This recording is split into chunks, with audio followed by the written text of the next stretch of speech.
Mr. Deputy Speaker, passing legislation which has or is seen to have retrospective effect must not be taken lightly. This is especially so when it adversely affects the rights and interests of persons and has the potential to hurt Singapore's reputation for certainty, stability, and predictability of our commercial laws. It should not be taken lightly, and the Workers' Party's position when the Constitution was amended a year ago as a precautionary measure reflects our general concern over retrospective amendments. In this case, while it is true that MES approval of Allianz's proposed acquisition of 51% of income remains pending, we note that the transaction had previously been signed and announced, albeit conditional upon receiving regulatory approval, amongst others.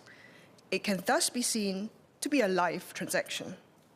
Thus, I believe that there is a risk that the amendments proposed in this bill, along with their urgent nature, would be seen to be retrospective by players in our corporate finance landscape. For this, I specifically refer to Clause 2 of the bill, which contains the proposed Section 33A, subsection 9 of the Act, which states that, quote, this section also applies to a relevant application received by the authority before the commencement of the Insurance Amendment Act 2024 that is still pending as of that date. Even if some were to argue that this bill's acts do not fall within the realm of having retrospective effect, there is a second principle of legal and regulatory certainty in the context of Singapore's corporate finance landscape to consider. This was also alluded to by members Liang Eng-Wah and Joan Pereira in their speeches. Having worked on a number of highly complex multi-billion-dollar M&A and structured finance transactions across multiple jurisdictions spanning the globe, I know how invaluable it is to have certainty. In such deals, there are many moving parts and a number of complicated regulatory regimes ranging from takeover codes, listing rules, merger control, catch-all laws governing national interests, and also financial rules for lawyers and other financial advisors to consider. It is also why it is also standard practice for parties to engage with regulators early on in the preparatory process, long before any public announcements are made, so that parties can understand potential impediments to their transactions, assess the risk of a regulator blocking the transaction, and to address these through their structuring of the transaction, including, on occasion, giving irrevocable and legally binding undertakings to do or not do certain things for a fixed time period post-completion. This is also the case here in Singapore.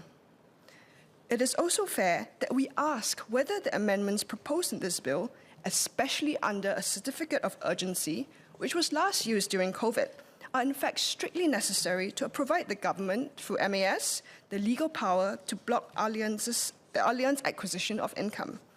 After all, according to the offering circular, the long stop date was actually 9 months after the announcement date, which would actually have taken us until sometime next year. MAS's powers are contained in Sections 26 and 27 of the Insurance Act 1966.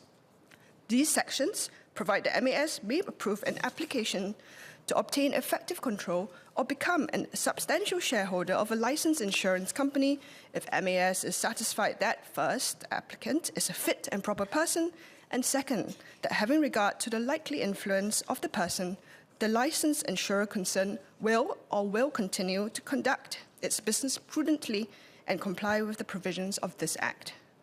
The Act also does not say that MAS cannot take into account other factors relevant to its mission, which would include the overall health of Singapore's financial sector as a whole, for example, including the provision of insurance services to the public, and whether the people's interests in having access to affordable and reliable insurance policies and products are served.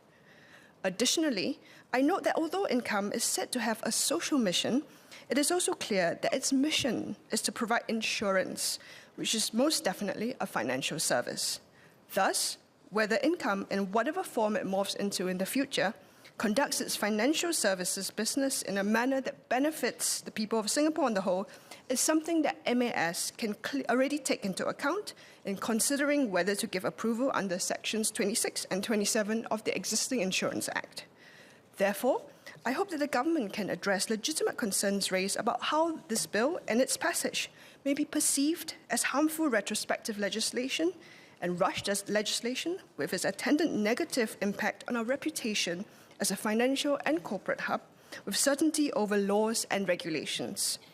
How specifically does the government hope to address concerns that future parties may have about the risk that their live transactions may suddenly find themselves blocked by urgent retrospective legislation being passed in the middle of a live transaction, after an announcement is made in accordance with applicable listing rules and takeover codes, and is pending regulatory approvals?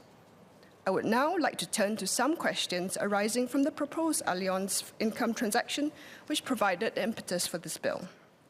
Some of the points will be matters that fall within the domain of MCCY, but I believe it is impossible to disentangle MCCY's role in this matter from MAS's role as the approving authority for the transaction. Indeed, the very purpose of the bill is to enable MAS to consider the view of the MCCY minister. First, from the MCCY minister's statement, it is evident that one important consideration behind the government's decision to block the transaction as currently structured was based on representations that income made at the time of its corporatization as to why it should be allowed to keep a substantial surplus of some 2 billion Singapore dollars. Would the government therefore clarify 4 points about this? First, the retention of surplus due to legal form change. Given that income was not being dissolved, but merely changing its legal structure, would this fact alone have been sufficient for MCCY to grant income's request to keep the surplus? Second, the justification provided by income.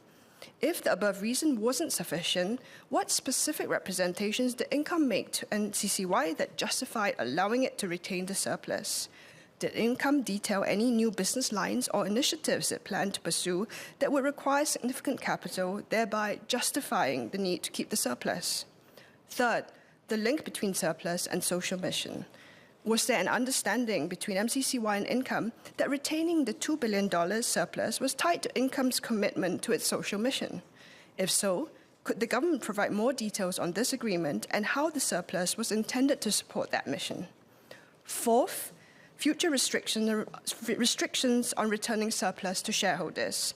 Can the government clarify if its position is that because of the circumstances under which income was originally allowed to keep the surplus, the company is now restricted indefinitely from returning any part of that surplus to its shareholders?